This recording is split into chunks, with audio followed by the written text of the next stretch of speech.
So finally I'm back after a long period of gap and I hope आप सब मुझे भूले नहीं होंगे।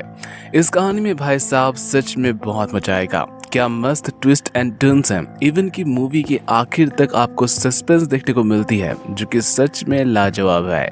नाउ ये कहानी शुरू होती है पुलिस इन्वेस्टिगेशन से जो कि देर रात दस्तक देती है काजुओ तोमा नाम के एक आदमी के घर में, जिसके लिए इनके पास बकायदा सर्च वारंट भी होता है। दरअसल हुआ कुछ इस तरीके से होता है कि शहर में एक एक करके बच्चे गायब हो रहे होते हैं और पुलिस के हाथ कोई भी सुराग नहीं लगते। आमतौर पर फिरौती की रकम मांगी जाती है बच्चों को किडनैप करने के बाद, बट इस केस में तो ऐसा भी नहीं हुआ होता और ऑलमोस्ट 30 से भी ज्यादा बच्चों को एक एक करके किडनैप करके कोई ले जाता है, जिसमें एक किडनैपिंग को होता हुआ बहुत सारे आई विटनेसेस देखते हैं और जिस गाड़ी में उस बच्चे को किडनैप करके ले जाया गया होता है वो होता है इस काजुओ तोमा नाम के पर्सन की। बट आई विटनेस के हिसाब से जिसने उस बच्चे को किडनैप किया होता है वो होती है एक लेडी, मतलब कि इस आदमी की वाइफ। इसलिए ये दरवाजा को बंद करके अपने वाइफ को भागने के लिए कहता है, बट पुलिस पूरे फोर्स के साथ अंदर घुस जाती है घर के।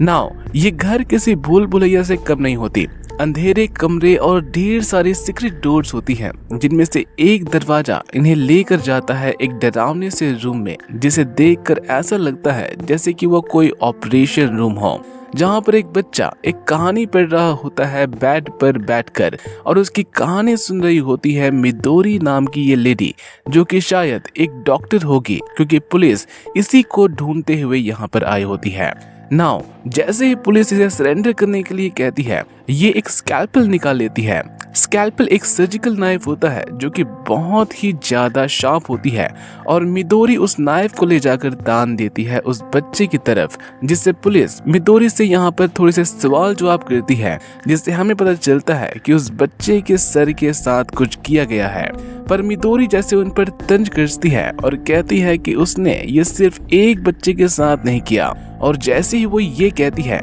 एक और ऑफिसर डरा हुआ अपने सीनियर के पास आता है और उसे बताता है कि एक कमरे में ढेर सारे ड्रम्स रखे हुए हैं और हर एक ड्रम में बच्चों की डेड बॉडीज हैं, जिसे सुनकर सारे ऑफिसर्स अपना गन तान देते हैं मिदोरी पर, लेकिन वो डरने की जगह आगे बढ़ती है उस बच्चे की तरफ। पर जब सारे ऑफिसर्स उस पर चिल्लाने लगते हैं तो वो उस बच्चे को ना मारकर खुद को मार देती है, जिसका भी एक बहुत बड़ा रीजन होता है जो कि हमें कहानी के आगे पता चलेगा। अभी के लिए कहानी यहाँ से शिफ्ट होती है 25 साल आगे, जहाँ पर हमें इंट्रोड्यूस किया जाता है इस कहानी के मेन कैरेक्टर से, जिसका नाम होता है अकीरा। ये पेशे से एक वकील होता है बट बाय पैशन एक सीरियल किलर, एक बहुत ही इंटेलिजेंट साइकोपैथ जो कि एक कंपनी का सीईओ भी होता है, और इसे किसी तरह से पता चल जाता है कि कोई इसका पीछा कर रहा है बहुत टाइम से। इसलिए ये गाड़ी से उतरकर रास्ते के बीच में जाकर खड़ा हो जाता है उस पर्सन का इंतजार करते हुए, जिसे जैसे ही वो दूसरा पर्सन देखता है वो डर की वजह से अपनी कार का बैलेंस खो देता है और उसके कार की हो जाती है एक्सीडेंट। नाउ ये पर्सन होता है एक पुलिस डिटेक्टिव जो कि इसका पीछा सिर्फ इसलिए कर रहा होता है क्योंकि इसके पास कुछ इंफॉर्मेशन होती है जिसमें सुगितानी नाम का एक पर्सन फेक डेथ सर्टिफिकेट बना रहा होता है, एंड क्योंकि अकीरा उसका एक बहुत ही अच्छा दोस्त होता है, ये उन दोनों को ब्लैकमेल करके पैसे लूटना चाहता था। नाउ फॉर अ सेकंड यहाँ पर लगता है कि अकीरा उसे वैसे ही मरने के लिए छोड़कर चला जाएगा, बट एज आई सेड ये बंदा है एक साइकोपैथ, तो ये उसे ऐसे ही कैसे छोड़ देता, और गाड़ी के टूटे हुए कांच से वो उसका गला काट कर उसे वहीं पर मार देता है। नाउ ये यहाँ से सीधा मिलने के लिए जाता है सुगितानी नाम के उस पर्सन के पास जो कि होता है इसका एकमात्र दोस्त, और ये भी किसी साइकोपैथ से कम नहीं होता क्योंकि अकीरा जितने भी लोगों को मारता है या फिर उन्हें किडनैप कर लेकर आता है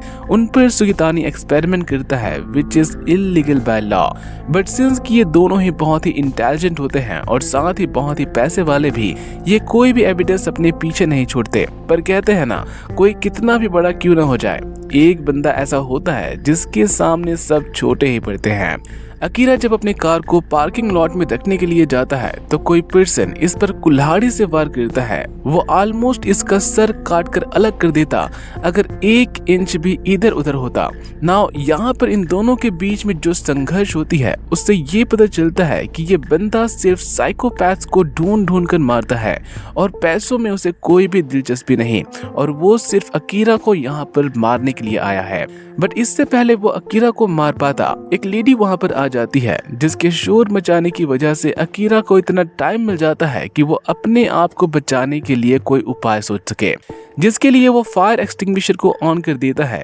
जिससे हर तरफ से पानी गिरने लग जाती है, जिससे अल्टीमेटली उस आदमी को कुछ भी ठीक से नजर नहीं आता अपने मास्क की वजह से, और वो वहां से पीछे हटने पर मजबूर हो जाता है। नाउ अकीरा को इस बात से बहुत ही खुन्नस चढ़ती है कि कोई कैसे उसके जैसे इंसान पर हमला कर सकता है, और वो उसे मारने की कसम खाता है कि अब तो वो उसे जिंदा नहीं छोड़ेगा। पर साथ ही उसे पुलिस को भी डिस्ट्रैक्ट करना होता है, इसलिए वो अपने वॉलेट से सारे पैसे निकाल कर खा जाता है और वॉलेट को वहीं पर दूर फेंक देता है ताकि एक झूठी स्टोरी पुलिस को सुना सके कि उस आदमी ने उस पर सिर्फ पैसों के लिए हमला किया। On the other hand police की रातों की नींद हराम हो चुकी होती है क्योंकि अब तक शहर में 2 मर्डर्स हो चुके होते हैं जिन्हें कुल्हाड़ी से बहुत ही बुरी तरह से मारा गया होता है। स्पेशली सर के कई सारे टुकड़े कर दिए होते हैं उस किलर ने, और उनका दिमाग वो अपने साथ लेकर चला जाता है। बट वो दोनों ही विक्टिम्स कोई अच्छे इंसान भी नहीं होते। एक होती है ये लेडी जिसने MLM पिरामिड मार्केटिंग के जरिए बहुत सारे लोगों की जिंदगियां बर्बाद करी होती हैं, तो वहीं दूसरा होता है ये आदमी जिस पर लूट, मारपीट से लेकर रेप तक के चार्जेस लगे होते हैं। नाउ इस पूरी इन्वेस्टिगेशन टीम में जो सबसे मेन कैरेक्टर होती है उसका नाम होता है तोशिरो, और इनके हिसाब से ये क्लियर कट साइकोपैथिक मर्डर है जिसमें कोई ना कोई लिंक जरूर होगा, कोई ऐसी कॉमन चीज जिसका अगर वो पता लगा सके तो वो उस किलर को बड़ी ही आसानी से ढूंढ सकते हैं। अभी के लिए ये उस किलर को ब्रेन थीफ का नाम देते हैं क्योंकि वो अपने विक्टिम्स को मारने के बाद उनका दिमाग को लेकर चला जाता है। On the other hand Akira की आंख खुलती है हॉस्पिटल में और इसे यहाँ पर एक शॉकिंग बात पता चलती है कि इसके सर में एक न्यूरो चिप है, एक ऐसी चिप जिसको 20-25 साल पहले ही बैन कर दिया गया था, और इस चिप के बारे में अकीरा को कुछ भी पता नहीं होता कि उसे कौन लगाया होगा और क्यों। इसलिए वो सीधा मिलने के लिए जाता है अपने फ्रेंड सुकितानी से, जो कि एकमात्र ऐसा इंसान होता है जो कि उसे सब कुछ बता सकता है उस चिप के बारे में, क्योंकि वो खुद भी एक सर्जन जो होता है, जिससे सुकितानी उसे यहाँ पर बताता है कि बहुत पहले जब आर्टिफिशियल इंटेलिजेंस इंसानों के काम आई तो इसे बिहेवियर को चेंज करने के लिए इस्तेमाल में लाया गया। जो चिप उसके सर में है, उस चिप में कोई भी प्रोग्राम डालकर इंसान से कुछ भी कराया जा सकता था, फिर चाहे उसे इमोशनलेस बनाना हो या फिर उसके सारे इमोशंस को कंट्रोल करना, सिर्फ एक छोटा सा न्यूरो चिप ऐसा कर सकता था। बट जितना इसका फायदा था उससे कहीं गुना ज्यादा इसका नुकसान, including death of a person, इसलिए गवर्नमेंट ने इसे बैन कर दिया। साथ ही सुकितानी अकीरा पर यहाँ पर तंज भी कसता है कि उसके माँ बाप ने उस न्यूरो चिप के जरिए पता नहीं उसके साथ क्या क्या किया होगा, उसे अपनी तरह से कंट्रोल किया, उसके सारे इमोशंस को छीन लिए, उसे इमोशनलेस बना दिया, पर उसके बावजूद भी वो उससे खुश नहीं हुए और उसे एक अनाथ आश्रम में फेंक दिए at the end, just like उसी की तरह। जिससे हमें यहाँ पर पता चलता है कि अकीरा की तरह सुकितानी भी एक अनाथ है और हो सकता है कि इसकी भी कोई पास्ट लाइफ हो सेम अकीरा की तरह। तो वहीं पुलिस को एक कॉमन लिंक मिलती है प्रीवियस 2 मर्डर्स के बीच, और वो कॉमन लिंक होती है ऑर्फनेज, कि वो दोनों ही लोग अनाथ होते हैं, और ये न्यूज़ शेयर करते हैं ऑफिसर इनोई, जो कि सेकंड मोस्ट इम्पोर्टेंट कैरेक्टर होते हैं इस पूरे टीम में। दरअसल ये पर्सन एक टाइम पर सीनियर डिटेक्टिव हुआ करता था। ये एक मर्डर केस पर इन्वेस्टिगेशन कर रहा था जिसमें एक लेडी सीढ़ियों पर से गिरकर मर जाती है, और इस केस में प्राइम सस्पेक्ट होता है उस लेडी का हस्बैंड, क्योंकि उसके मरने के बाद उस आदमी को 50 लाख रुपए मिले होते हैं इंश्योरेंस क्लेम के तौर पर। बट सिंस कि इनके पास कोई भी सबूत नहीं होते, पुलिस को उसे छोड़ना ही पड़ता है, बट इनोए उसका पीछा नहीं छोड़ता। और एक दिन जब उस लेडी का डैड इससे अपनी गुनाहों की माफी मांगने के लिए कहता है तो ये उससे लड़ने लगता है, जिसे बचाने के लिए आगे बढ़ता है इनोए और उसके साथ मारपीट करने की वजह से इनोए की कर दी जाती है demotion. Now coming back to present, Akira यहाँ पर कॉल करता है अपने फियांसे एमी को और उसके फादर की कंपनी के बारे में पूछता है कि वो हमेशा से चाहते थे कि अकीरा उनके कंपनी को टेक ओवर करे। दरअसल अकीरा ने ही एमी के डैड को मारा होता है ताकि वो उनके कंपनी का मालिक बन सके, और अब एमी के डैड के मरने के बाद वो एक तरह से एमी को फोर्स कर रहा होता है ताकि वो कंपनी की ओनरशिप खुद को ट्रांसफर कर सके। But on the other hand Amy को अकीरा पर शक होता है कि उसके डैड यूं सुसाइड नहीं करेंगे, इसलिए वो काफी टाइम से इस बात को टालती आई होती है। पर अब वो जैसे धर्म संकट में फंसी हुई होती है, क्योंकि उसे एक तरफ अकीरा से शादी भी करनी होती है और उसे उसी पर शक भी होता है, तो वो उसे कंपनी की ओनरशिप कैसे दे। अब यहाँ पर अकीरा वॉक पर जाता है और वो रास्ते में देखता है कि एक आदमी एक बच्ची को मार रहा है। अकीरा एक इमोशनलेस इंसान हुआ करता था अब तक, पर पता नहीं क्यों अब उसे सभी तरह के इमोशंस फील होने लगते हैं और वो उस लड़की की रोने की आवाज सुनकर उस बच्ची को बचाने के लिए जाता है और उस आदमी की अच्छी तरह से धुलाई करता है। नाउ ये उस लड़की को तो मार खाने से बचा लेता है, पर वो मास्क वाला पर्सन एक बार फिर से अकीरा को मारने के लिए आता है, जो कि इस पर बहुत ही भारी पड़ता है। पर इससे पहले वो अकीरा को मार पाता, अकीरा वहां से कूद कर भागने में कामयाब हो जाता है। नाउ अब तक टोटल 4 मर्डर्स हो चुकी होती हैं, जिनमें से सबको मारने का पैटर्न जो है सेम ही तरीके से होता है कि सबको कुल्हाड़ी से ही मारा गया था। और इन सब के बीच पुलिस को अपने सूत्रों से पता चलता है कि अकीरा पर 2 दिन पहले जिसने अटैक किया था उसने भी सेम कुल्हाड़ी का ही इस्तेमाल किया था, जिसकी वजह से उसे 25 टांके लगे थे। आल्थो अकीरा ने यह बात छुपाने की कोशिश करी थी, बट पुलिस तो पुलिस होती है भाई साहब, वो कहीं से भी इंफॉर्मेशन निकाल लेती है। और सिंस की ऑफिसर तोशिरो को पहले से ही शक होता है अकीरा के साइकोपैथ होने का, वो सीधा उसी से मिलने के लिए जाती है उसके घर। नाउ अकीरा अभी भी इस बात को डिनाई करने की कोशिश करता है कि उसे कोई मारने के लिए नहीं आया था, बट फिर भी पुलिस के पूछताछ से वो समझ जाता है कि जो पर्सन उसे मारने के लिए उसके पीछे पड़ा है वो एक साइकोपैथ सीरियल किलर है, जो कि ऑर्फनेज के सभी लोगों को सिर्फ उस चिप के लिए मार रहा है जो कि उसके दिमाग में लगा है। मींस की उस पर्सन को उस चिप की तलाश है जो कि अभी अकीरा के दिमाग में लगी है, जिसका रीजन हमें आगे पता चलेगा। अभी के लिए अकीरा सुगितानी को लेकर जाता है एक न्यूरो सर्जन के पास, जिसे अकीरा के न्यूरो चिप के बारे में पता होता है, और अकीरा इससे सिर्फ एक ही चीज पूछता है कि उसने उसका न्यूरो चिप के बारे में किसे बताया, जबकि ये डॉक्टर कह रहा होता है कि उसने उसके बारे में किसी को भी कुछ भी नहीं बताया। नाउ ये डॉक्टर तो सच कह रहा होता है, बट अकीरा को इस पर यकीन नहीं होता, इसलिए वो उसे मारने की कोशिश करता है जान से, पर पता नहीं क्यों वो ऐसा कर नहीं पाता।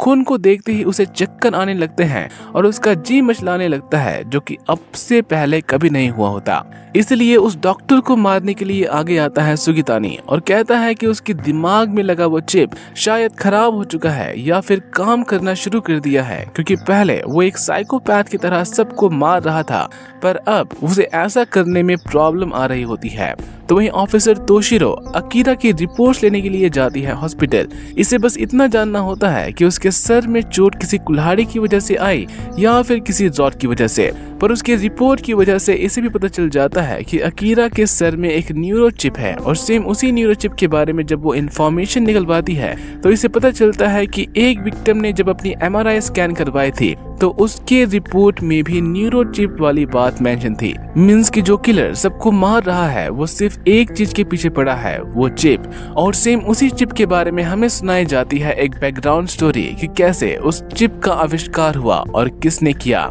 नाउ कहानी की शुरुआत में याद है आपको 2 कपल्स को दिखाया गया था, काजुओ और मिदोरी। दरअसल यही वो 2 लोग होते हैं जो कि उस चिप को बनाते हैं, जिसका मेन रीजन होता है उनका बेटा। उनका एक बेटा होता है जो कि हर किसी से लड़ता रहता है। जानवरों को मारना, सबसे लड़ाई करना, छोटे मासूम जानवरों को काटना, उनके पार्ट्स को अलग करना, ये सब करने में उसे मजा आता था। He was born as a psychopath। इसलिए उसके माँ बाप ने अपने बेटे जैसे साइकोपैथ बनाना शुरू किया ताकि उनका बेटा इस दुनिया में अकेले न रहे, जिसके लिए उन्होंने बनाया वो चिप, और उस चिप को प्लांट किया उन्होंने अनगिनत बच्चों के दिमाग में, जिनमें से एक सर्वाइवर होता है अकीरा। नाउ अकीरा यहाँ पर बदला ले तो किससे ले? जिन लोगों ने उसके सर में वो चिप लगाया वो मारे गए, और उन दोनों का वो बेटा 10 साल की उम्र में ही मारा गया। इसलिए एक लास्ट ऑप्शन जो अब इनके पास होता है वो ये होता है कि ये दोनों मिलकर उस मास्क वाले पर्सन की आइडेंटिटी का पता लगाएं ताकि उसे ये रोक सके। बट सुकीतानी तो यहाँ पर कुछ और ही सोच रहा होता है। इसे एक तरह से डर लगने लगता है कि अकीरा अब एक नॉर्मल इंसान बन रहा है तो कहीं ये उसका साथ देना बंद न कर दे। इसलिए वो अकीरा पर अटैक करता है उसी के घर में, और वो भी वो मास्क वाला इंसान बन के, जस्ट टू चेक कि अकीरा उसे जान से मारेगा या नहीं। बट अकीरा ऐसा नहीं करता, वो सिर्फ उसे अपना मास्क उतारने के लिए कहता है, जिसके पीछे होता है सुकीतानी। और ये सब उसने सिर्फ ये जानने के लिए किया होता है कि अकीरा सच में एक नॉर्मल इंसान बना है या नहीं। बट इन सब के बाद भी अकीरा कहता है कि वो उसका साथ देना बंद नहीं करेगा, और दोनों मिलकर सिर्फ उस अटैकर को ढूंढने में लग जाते हैं जिसे अकीरा का वो चिप चाहिए। तो वहीं दूसरी तरफ पुलिस डिपार्टमेंट में बुलाया जाता है ऑफिसर किताजिमा को, जो कि तोमा केस की इन्वेस्टिगेशन कर रहे थे 25 साल पहले, और ये भी सारी इंफॉर्मेशन सभी ऑफिसर्स को देते हैं जिनमें चिप वाली बात भी मेंशन होती है। नाउ जो ये बच्चा होता है, पुलिस के हिसाब से सिर्फ इसी के दिमाग में वो चिप लगाया गया था, इसलिए वो उसकी पल पल की खबर रखते थे कि वो क्या कर रहा है, जो कि अब 25 साल बाद एक साइकोपैथ बन चुका होता है, और उसका नाम होता है ताकाशी किनमोची। सेम वही इंसान जो कि इंश्योरेंस के पैसे पाने के लिए अपनी वाइफ को मार देता है, और उसकी इस हरकत की वजह से इनोए उसे which leads to his demotion. Now Kitajima कहता है कि ताकाशी एक लौता इंसान नहीं था जिसके सर में वो न्यूरो चिप लगाया गया था। मिदोरी और काजुओ ने इससे भी पहले कई सारे बच्चों के सर में वो न्यूरो चिप लगाए थे, जिनको उन्होंने अलग अलग आश्रम में छोड़ दिया। पर अब इनके पास एक नाम होता है, एक इंसान जिसको ये पकड़कर सारी पूछताछ कर सकते हैं, और वो पर्सन होता है ताकाशी किनमोची, जिसके पास इनोए को जाने से मना कर दिया जाता है क्योंकि इनोए तो उसे जान से ही मार देगा। और ऐसा करने का एक मेन रीजन भी होता है क्योंकि इनोए ने कहा था कि अगर कोई समाज में फैली गंदगी को साफ कर रहा है तो पुलिस उसे रोकना ही क्यों चाहते हैं। But at the same time वो ताकाशी से नफरत भी करता होता है क्योंकि उसने अपनी वाइफ को जो मारा था।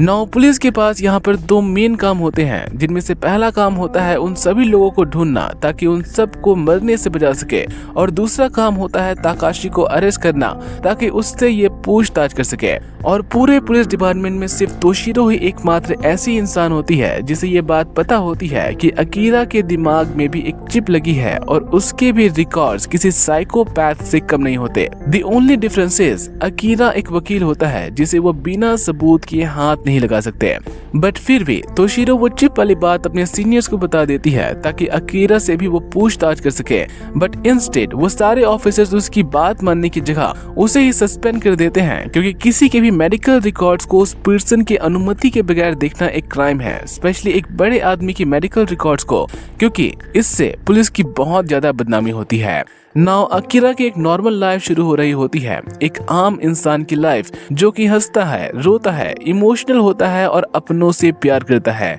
इसलिए उसकी बॉन्डिंग अपनी फियांसे एमी के साथ अच्छी होने लगती है, जिसे वो पहले सिर्फ एक मोहरे के रूप में इस्तेमाल कर रहा था उसके डैड की कंपनी की ऑनरशिप को पाने के लिए। इसलिए एमी जो कि पहले उस पर शक करती थी, अब उसके साथ इमोशनली कनेक्ट होने लगती है, जिससे शुरू होती है एक love story. On the other hand Toshiro को शक होता है अकीरा पर कि कहीं वही तो सारे मर्डर्स नहीं कर रहा, इसलिए वो चुपके से उसकी कार में एक जीपीएस लगा देती है ताकि वो उसके मूवमेंट को ट्रैक कर सके। बट अकीरा उसे ऐसा करते हुए देख लेता है। नाउ अकीरा यहाँ पर ऐसा प्रिटेंड करता है जैसे कि उसने कुछ भी नहीं देखा, और बातों में उसे उलझाकर कहता है कि वो उससे अकेले में मिलने के लिए इसलिए आई होगी क्योंकि उसकी सस्पेंशन हो चुकी होगी उसकी मेडिकल रिकॉर्ड्स को चुराने की वजह से, जिससे तोशिरो को ऐसा लगता है कि वो बच गए क्योंकि अकीरा ने उसे नहीं देखा। देखा और वो चुपचाप वहां से निकल जाती है। पर शाम को पता चलता है कि जिस तकाशी किनमोची को पुलिस ढूंढने गई थी वो अब मिल नहीं रहा और साथ ही इनोए भी गायब है, जो कि उससे सख्त नफरत करता है।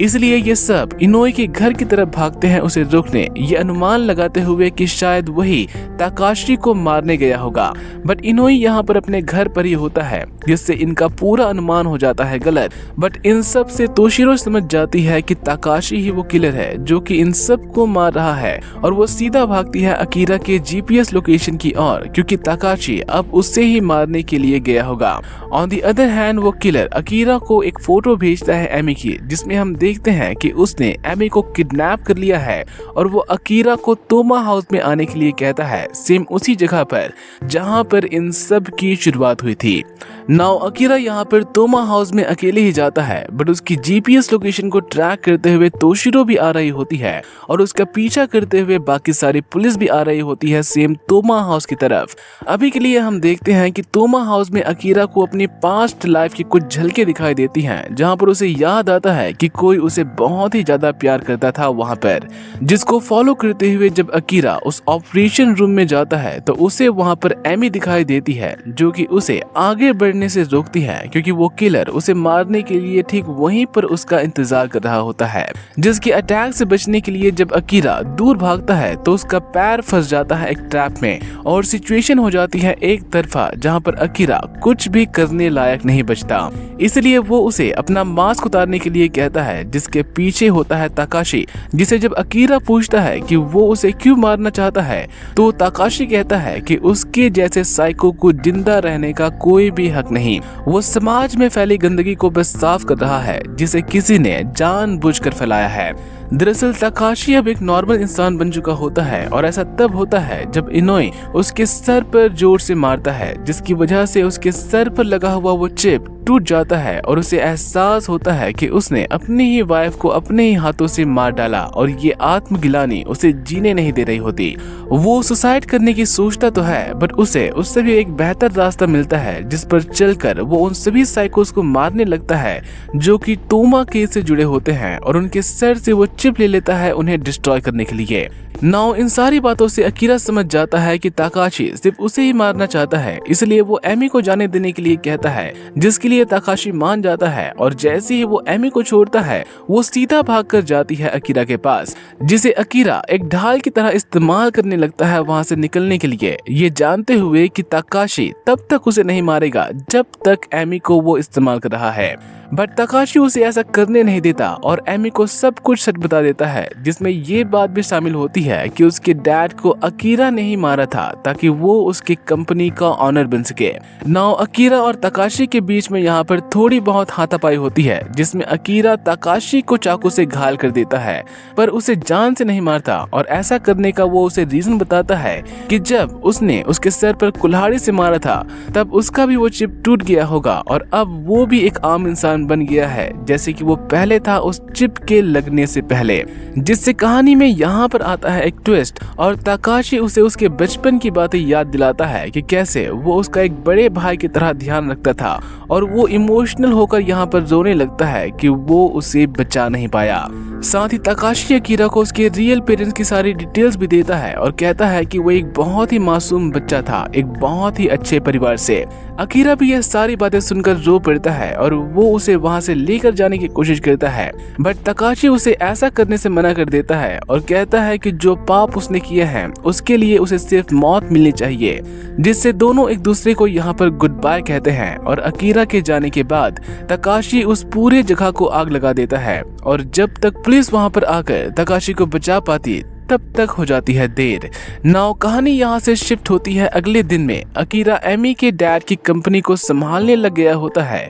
और सेम यहीं पर आकर तोशिरो उससे पूछती है कि जब तुम्हें पहले से ही पता चल गया था कि मैंने तुम्हारी कार में एक जीपीएस लगाया है तो तुमने उसे निकाला क्यों नहीं। जिसका आंसर भी ये खुद ही देती है कि ऐसा करने का सिर्फ एक ही रीजन हो सकता है कि अगर वो खुद उस किलर को रोकने में नाकामयाब रहा तो पुलिस उसकी लोकेशन को ट्रैक करते हुए वहां पर आकर ताकाशी को रोक लेती और अगर वो उसे रोकने में कामयाब हो जाता तो वो पुलिस को ये बताता कि उस किलर ने उसे मारने की कोशिश की और सेल्फ डिफेंस में उसने उसे मार दिया। मतलब कि दोनों ही तरफ से अकीरा को फायदा ही हुआ उस जीपीएस को ना निकालने का। नाउ अकीरा यहाँ से जाता है अपने घर और एमी को वो सब कुछ एक्सप्लेन करने की बात करता है कि वो उसे सब कुछ बताएगा। बुरा वक्त अब खत्म हुआ, वो अपनी लाइफ की नई शुरुआत कर सकते हैं और ऐसा कह के वो एमी को गले लगाता है। बट एमी तो यहाँ पर कुछ और ही प्लान करके बैठी होती है और जैसे ही अकीरा उसे गले लगाता है वो सीधा एक चाकू घुसा देती है उसके पेट में। और ऐसा करने का सिर्फ एक रीजन होता है, बदला।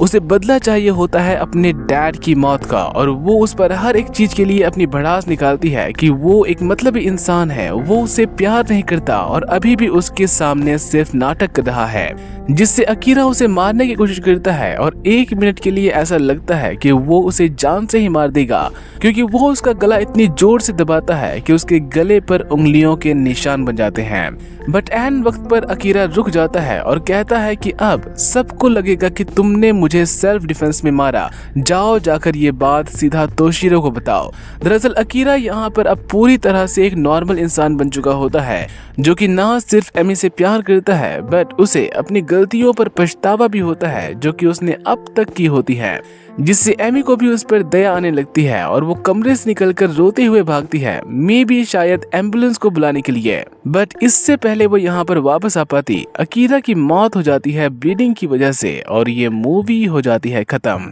ये मूवी हमें एक तरह से सिखाती है कि इंसान के लिए सबसे बड़ी सजा होती है आत्मग्लानि, मतलब कि पछतावा, क्योंकि इंसान हर एक दर्द को सह सकता है बट पछतावे का दर्द वो अपने आप को तब तक देता रहता है जब तक कि उसकी मौत नहीं हो जाती। एंड आई होप आप सबको ये कहानी बहुत पसंद आई होगी। टिल देन मिलते हैं एक नई वीडियो में एक नई स्टोरी के साथ। Have a good day ahead and thanks for watching.